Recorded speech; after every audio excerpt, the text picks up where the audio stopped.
Paul George was explaining why it's taxing to play 82 games in the regular season.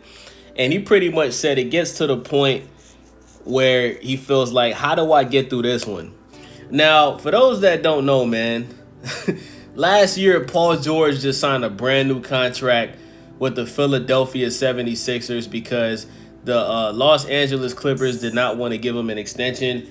They offered him an extension, but it wasn't for the amount of money that he wanted. He pretty much wanted a full extension, and the Clippers were not willing to give Paul George a full contract extension. Obviously, because he's had a lot of injuries, right? Just like Kawhi Leonard. I don't think Kawhi Leonard should have gotten an extension, but I guess because he's won a championship multiple times, he's won with the Spurs. He obviously won that championship with the Toronto Raptors. So I guess they felt like he deserved it. Now, last year, Paul George signed a 4-year, $212 million contract with the Philadelphia 76ers, y'all. And last year, Paul George, after he signed that contract, Paul George had the worst season of his career. By far, it was the worst season of his career. Let me look up how much Paul George averaged last year, bro. I don't even think Paul George averaged 20 points a game last year. Paul George is 35 years old. You know what I'm saying? So Father Time has definitely caught up with him. He hasn't won a championship. So guys, Paul George averaged 16 points per game last year. That is a huge drop off because last year on the Clippers, he averaged 22. The year before that, he averaged 23. The year before that, he averaged 24. So yeah, this was Paul George's worst year of his career on the 76ers. And we've already heard reports that the Philadelphia Sixers are indeed going to look for trade options to get rid of Paul George because they obviously feel like he's not worth the contract that they gave him.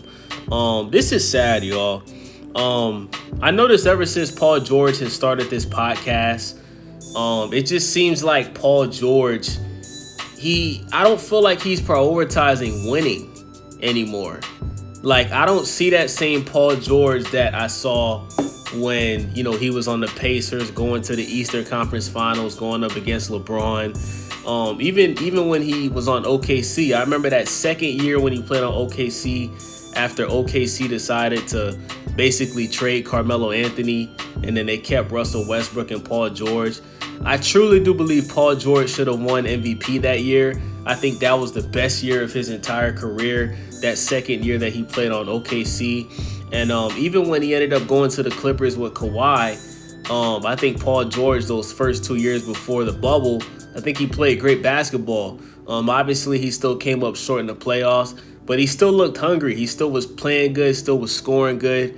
He just, he just wasn't able to get it done, wasn't able to get that Clippers team to the finals. But I think Paul George, I think he should seriously consider retirement. Obviously, he's not going to retire until his contract is up because, guys, he has a $200 million contract. Paul George would be a fucking idiot if he would have just retired with him being owed so much money. But it's going to get to a point where, I truly do think we're going to see Paul George kind of go out the same way Carmelo Anthony went out, hopping from team to team.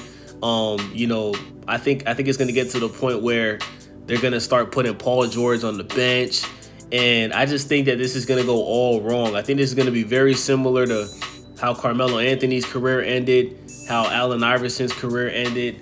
I think it's going to be just like that because Paul George, he just don't look like he cares about playing basketball anymore, bro. I don't even think Paul George actually enjoys playing basketball anymore.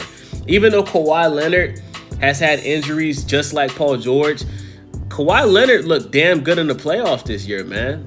Obviously they came up short against Denver, but Kawhi Leonard, he showed up, man. This is the first year that he didn't have any major injuries. He didn't miss a shit ton of games. And Kawhi looks like he wants to still compete for a championship. Shout out to Kawhi Leonard. Shout out to James Harden. I think James Harden had a great year. He even showed some clutch moments in the playoffs in that series against Denver. But Paul George is possible. God, how many teams has Paul George been on? He was on Indiana. Then he went to OKC. Then he went to the Clippers. Now he's on the 76ers. So Paul George possibly might be going to his 5th team next season. And I mean, what do you got? Who do you think is actually gonna take a gamble to get Paul George on their team, y'all? Like, let's be honest, right? Like, who's gonna want to trade Paul George and take on a $200 million contract at 35 years old? So by the time this contract is up for Paul George is gonna be 40. He's gonna be 40 years old. So I don't know, man. I don't know. Like, I'm literally thinking in my mind. The only possible scenario that I could see is I could see the Denver Nuggets trading Michael Porter Jr. for Paul George. And I do think that Paul George would be a good fit on the Denver Nuggets. I could see that because Michael Porter Jr., he was just awful in the playoffs. Obviously, he had a shoulder injury. But even before this playoffs, like Michael Porter Jr. has just shown that, you know, at any given moment, he can just be a non-factor on the team. And when you're starting and, you know, when you're playing at his position at the 3 or the 4 and you're not even scoring 15 points per game, I just feel like you're a liability, man. And I think Michael Porter Jr. for the Denver Nuggets, I think he's a liability. I think the Denver Nuggets don't need him. And if you could replace him for a player like Paul George, I think Paul George, in my opinion, is an upgrade for Michael Porter Jr. Now, obviously, Michael Porter Jr. is younger than Paul George. So that's the only disadvantage, is you'll be taking on a player that is older, that is in the back end of his career. But at the end of the day, I think right now that Paul George at 35, to me, is a better scorer and a better player than Michael Porter Jr. is right now. I know some people are going to disagree with that. That's just my opinion. But guys, Michael Porter Jr. this season, he averaged 18 points per game. The following season, he averaged 16 points per game. Paul George this season averaged 16 points per game. The year before he got traded from the Clippers, he averaged 22 points per game. So, I mean, there's no huge drop off from each player.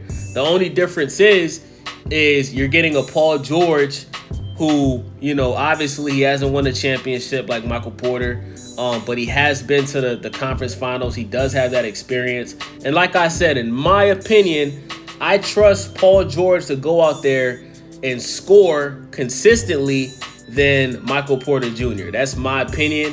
And also, Paul George did have a lot of injuries, just like Michael Porter. They both had injuries this season. So I think it's a fair trade for both teams, man. I honestly do, you know. But let me know what you guys think about this, man. It's your boy Wavy. I'm out.